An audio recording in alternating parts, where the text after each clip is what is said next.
DiscerningHearts.com presents The Doctors of the Church, the Charism of Wisdom, with Dr. Matthew Bunson. Dr. Bunson serves as the faculty chair of the Catholic Distance University. He is also a senior fellow at the St. Paul Center for Biblical Theology. He is the author or co-author of over 45 books, including the Pope Encyclopedia, the Encyclopedia of Catholic History, the Encyclopedia of Saints, the Encyclopedia of U.S. Catholic History, and Pope Francis. Dr. Bunson serves as a senior contributor for EWTN. The Doctors of the Church, the Charism of Wisdom, with Dr. Matthew Bunson. I'm your host, Chris McGregor. Dr. Bunson, thank you so much for joining me again. Wonderful to be with you to carry on our conversation about a rather overlooked doctor of the Church. But a really important one, particularly for us in the West to appreciate, because I think as we alluded before in a previous conversation, the Eastern Church has a great affection for St. John of Damascus.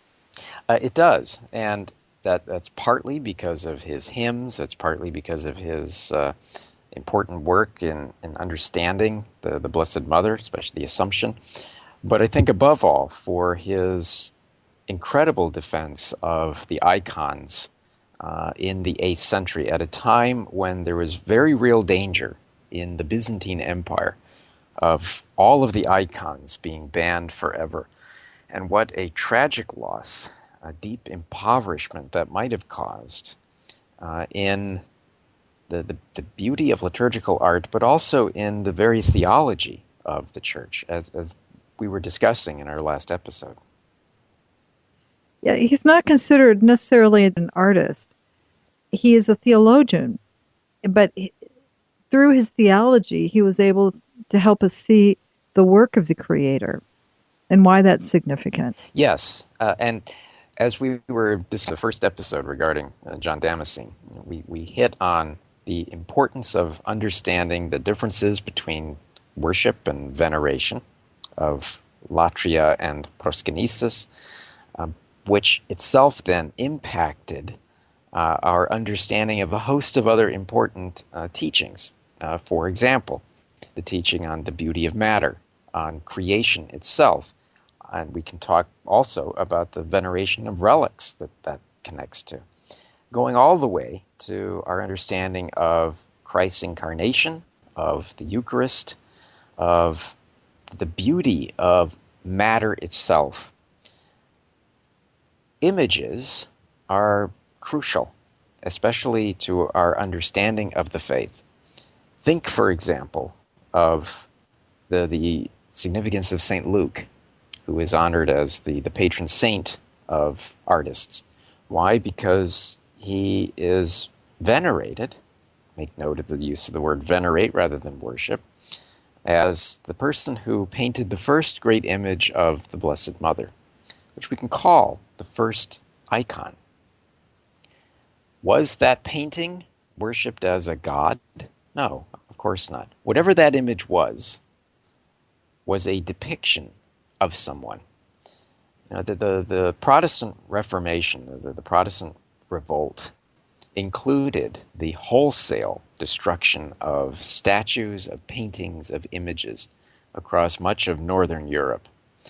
And when we look at just the unbelievable loss of those statues and paintings, we begin to appreciate what it must have been like also to be someone living in the Byzantine Empire at a time when Leo XIII, the Isaurian, the emperor, in 726 declared all images, icons included, to be idolatrous. And you had massive destruction of icons. All of us are familiar with these beautiful pieces of work, of art. Imagine then what it must have been like to stand with great bonfires of these icons being burned, rendered to ash, and what they understood innately in their hearts to be such an impious act, far from saving the church from impiety. This was an act itself of such blasphemy that great upheaval began across the lands of the Eastern Empire. The preciousness of these icons, I think we can only touch upon in our own hearts the experience that if we had images of our family members who have gone on, who have passed, that the image of a grandmother, the image of a beloved, having it destroyed, and that it's not so much about the picture, but it goes to something so much deeper in our hearts. I mean, you alluded to what happened in Europe during the Protestant Reformation. I'm thinking in particular in England, the smashing of all of those images of the Blessed Mother. Not so much because they were trying to smash the idolatry per se of a statue of Mary or an image of Mary, but it was more to smash the theology and the ideal so that another one could take its place. And in England, for example, this is why Elizabeth was trumpeted as the Virgin Queen. Yes. Because she needed to replace what was there. And so she needed to get rid of those images. And how heartbreaking. Well, it's soul-breaking. Exactly. But also, and you've hit on something important, and that is that this just wasn't the breaking of statues and the burning of paintings. It was a rejection of authentic teaching. It was a rejection of the church's true understanding, authentic understanding of creation, of matter, of, in so many ways, the incarnation. You know, the ideas that underpinned much of, especially radical Protestant thinking, was a profoundly negative view of human nature, of our sinfulness, of matter itself. And this was something that we were talking about in the previous episode. You had, for example, the Manichaeans in the early church who believed that all matter was corrupt and evil. Well, you had a similar view. And if that's the case, if matter itself is wholly negative, despite the fact that it was created by God, then of course you have to destroy images, that you have to destroy whatever is created. But it's such a rejection of what we were discussing, and Pope Benedict stressed the optimism of the Christian toward creation, of creation redeemed by Christ through the incarnation, by God who assumed human form, who, as John Damascene said, renewed and strengthened all of creation and reminded us of the goodness of God's creation. So that's rejected on the one hand. We have, as well as you were pointing out, the rejection of those whom the images represented. This was not the worship of an icon. This was a veneration of an icon of those whose images were depicted on the icon. There was a tradition, and it remains today, of bowing and then kissing an icon. If you go, for example, to a divine liturgy, there are elements there where you kiss an icon. And it's not the belief when you stand before an icon, you're not bowing and groveling before some wooden god, much as the pagans did. No. You are bowing in the traditional sense of that which it represents, in exactly the same way that you would before the very one whom it depicts. That's not worship. And we've lost, in a way, an understanding as well of what it means to be polite, what it means to give proper greeting. Now, there are parts of the world, especially in the East, where you bow and you give an embrace and a kiss. to one whom you honor. Well, it's exactly the same way with an icon. You're not bowing before a god made of wood, as I was saying, but you are making note of the fact that that which is depicted here is worthy of our veneration, in the case of the saints. And, of course, if it's one of the great icons of our Lord, you bow before the image that is depicted here. It is an act of respect, but it is a reminder to you of who is depicted here. And that was something that was wholly lost in the destruction of the icons. So in other words, you were destroying the idea of giving proper veneration to the saints, but even proper worship to God. It's interesting how in this kind of thinking that the old adage, well, it's all about me. And in a way, you're placing yourself before God, before the very image that is being represented here. I think it's that understanding that for maybe our brothers and sisters who are listening out there that are still kind of struggling with this idea that, our use of images, that this veneration is something that we do in secular ways. I mean, when you think about it, Matthew, we've carved out a mountainside and put the faces of presidents there. And we have monuments which we go and visit because it helps us to recall a time when not necessarily just the person, but also the works of the person in that place and time changed us. And so you honor that.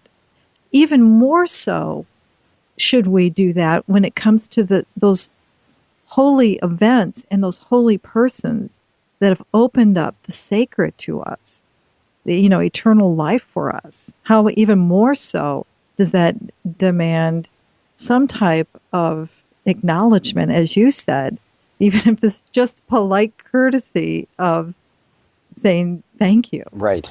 And remembering. Yeah. In a very tangible way. When you look at Mount Rushmore, other than thinking, for example, perhaps of North by Northwest or other Exactly. films like that, mm-hmm. What do those images impart to you? They in some cases they impart an emotion. If you know something about the presidents who are depicted on Mount Rushmore, but the overarching word is very simple. It's remember. It's look at these faces of some of the greatest presidents we've ever had, and remember who they were, but remember what they did for us. And it's a somewhat secular way of looking at it, but an icon, an image, a statue, tells us the same thing. It tells us, remember. When you see a statue of a saint, you're not supposed to drop to your knees and worship the statue. You're not supposed to drop to your knees and worship the saint. We honor, we venerate the saints. Dulia, again. In the case of the Blessed Mother, we give her heightened veneration, which is called hyperdulia. Again, look at the use of the Greek. It's not worship. That's latria, which is reserved for God alone. But when you see these statues, when you see these icons of the saints, you remember them as you would a family member. I mean, you hit on something that's vital there. We have photographs of our loved ones. And a lot of people, they'll put a little candle in front of it at meaningful times of the year. The anniversary of a death, a birthday of a lost loved one. If you've had the tragedy of a child who's died well before you, and you're a parent, oftentimes we'll have a little votive candle that you put in front of their picture so that you don't forget them, that you mark certain important days. Now, you pray for them. Does that mean that you're worshiping the little framed picture with the candle in front of it? Of course not. but you're remembering them and you're honoring their memory. And that's what we do with the icons of the saints. And we are reminded of their achievements, their holiness, what they did for us, and how we want to be like them, how we look to them as role models. All of those different emotions and teachings and aspirations are wrapped up in that one little image. And how much we lose in helping ourselves to be better when we set aside those images, when we throw them away, or when we endure this orgy of destruction that we saw in the Byzantine Empire twice, it's worth noting, once in the 8th century and then again in the 9th century, in what was a kind of frenzied madness of destruction that we then saw again during the Protestant Reformation, the Protestant Revolt. What was lost when all of that happened? What we forgot and what we continued to refuse to remember. There is in the teachings of St John Damascene the important understanding, remembering of the role of the Blessed Virgin Mary. And in particular, the teaching on the Assumption, which somewhat, for some who have lost that memory, think that somehow that's something the Church invented in 1950. Yes. And yet this shows us that this has been something that has been with us for centuries, millennium. Yes, that's absolutely true. And for that, he's called the Doctor of the Assumption. And when Pope Pius XII in 1950 declared the dogma of the Assumption, who did he quote? Well, he quoted the long tradition of the Church that had led up to that moment. He focused especially on the teachings of St John Damascene, as what he, in his Munificentissimus Deus, in which he actually defined the dogma of the Assumption, he quotes St. John. I mean, what higher honor could you receive than to be quoted by a pope on the Assumption on the day that he defines the Assumption as dogma? And we can read the quote from St. John. It says that there was need that the body of her who in childbirth had preserved her virginity intact be preserved incorrupt after death. There was need that she who had carried her Creator as a babe on her bosom should linger lovingly in the dwelling of her God. John himself delivered a number of homilies on the Assumption. But you've hit on something there, and that is that we see from the earliest time of the Church the tradition of the Assumption. We know that theologians were discussing this. We know that the mind of the Church was contemplating the life of the Blessed Mother and the Assumption. And we can trace then, leading up to the definition of the dogma of the Assumption, in exactly the same way that we can see in the history of the Church, the meditation of the Church and her theologians and her saints and her popes on things like the Immaculate Conception, on papal infallibility. So that the declaration, the definition by Pius XII was not, as you say, some invention that he woke up one day and said, let's do this. It was rather the conclusion of almost 2 millennia of contemplation and prayer and discernment. And John Damascene had a key role in that process, in helping the Church to understand the dormition, or the falling asleep, and the Assumption of the Blessed Mother. So his words, his teachings, helped shape our understanding of the Blessed Mother, in turn, our understanding of our Lord. And that's something that we need to stress as well. It says something about us as too, in our creation, when you look at Mary, because Mary, almost all of the great teachings on her, the dogmas, doctrines of the Church on Mary, always point either to Jesus or something about our own nature. Yes, exactly. In John's Mariology and his Marian theology, he stresses the Immaculate Conception. He talks about the Assumption, but all of it is a way, again, of understanding better Christ. For example, in the centuries prior to the life of John, it was in the 7th century, and then we move into the 8th century, we had the bitter disagreement in the church and in the form of the heresy, especially of Nestorianism, that rejected the title of the Blessed Mother as Theotokos, or in other words, God-bearer. And the Council of Ephesus in 431 rejected that idea. Mary, it declared, was Theotokos. She was the bearer of God. And so in Mary, we begin to appreciate more fully her Son, that she is the Virgin Mother of God. She was the new Ark of the Covenant. She was as well the Immaculate Conception, and that she was assumed bodily into heaven. Why? Because she was the vessel of God. She was Theotokos. She was God-bearer. So far from worshiping Mary, for example, Mary becomes a powerful lens for seeing even more clearly her Son. And that was something that John Damascene understood very profoundly. In all its experience of John Damascene, where does this place us in the iconoclastic controversy?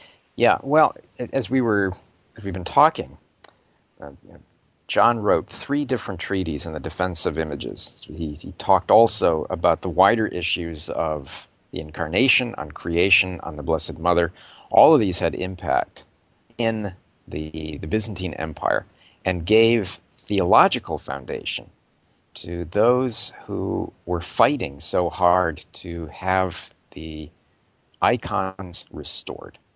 And the great news was that Emperor Leo IV and his wife Irene reversed the decree and convoked the Seventh General Council at Nicaea in 787, where the icons were properly restored. It's worth noting that in the Western Church, the popes were firm that iconoclasm was to be condemned. Pope Gregory III held 2 synods in Rome against the decrees of Leo III. Pope Adrian I sent legates to the Second Council of Nicaea to express his support and to give his full blessing, which of course is essential for an ecumenical council to be legitimate. That did not prevent another iconoclast controversy from erupting in the early 9th century under Leo V and the Byzantine Emperor. But that was brought to an end by his widow Theodora, who was serving then as regent for the next emperor, who issued a decree that was widely celebrated and is still celebrated in the Eastern Orthodox, in the Orthodox churches. And again, who was the central theologian that they relied on in their arguments in this? And that, of course, is John Damascene. So for all of these different reasons, it's rightly honored as a defender of the icons. But as we've been talking about it, and as Pope Benedict XVI understood so perfectly, there is so much more to the simple destruction of icons. John understood it. Benedict, of course, Pope Benedict understood it. But as a church, we have to thank him for this. And for those reasons alone, he is the doctor of Christian art, he is the doctor of the Assumption, and he is an oft overlooked but very important doctor of the church. A quick footnote, he's an incredible poet. I mean, going back and reading him write about these things in prose, it's today, I mean, it's something that would be over the heads of anyone, would it? No, no. In fact, I would encourage everyone to take the time, and you can find them readily online, or you can order his books of sort of collections of his poetry. His hymns are really quite beautiful. And we're also seeing that his homily, for example, in the Annunciation, was translated into Arabic. And we're seeing once again that the universality of the teachings of the Church, that when properly enculturated, they can have meaning for every generation and in every language. Why? Because the truths of the faith are universal. The truths of the faith can be translated into every language in exactly the same way that the images of the icons, that which they represent, are also meant for everyone. God is for everyone. Christ is for all, and the gospel is for all. Thank you so much, Dr. Matthew Bunson. Great to be with you, Chris. Look forward to our next episode. You've been listening to The Doctors of the Church, The Charism of Wisdom, with Dr. Matthew Bunson. To hear and or to download this episode, along with many others, go to discerninghearts.com. This has been a production of discerninghearts.com. I'm your host, Chris McGregor.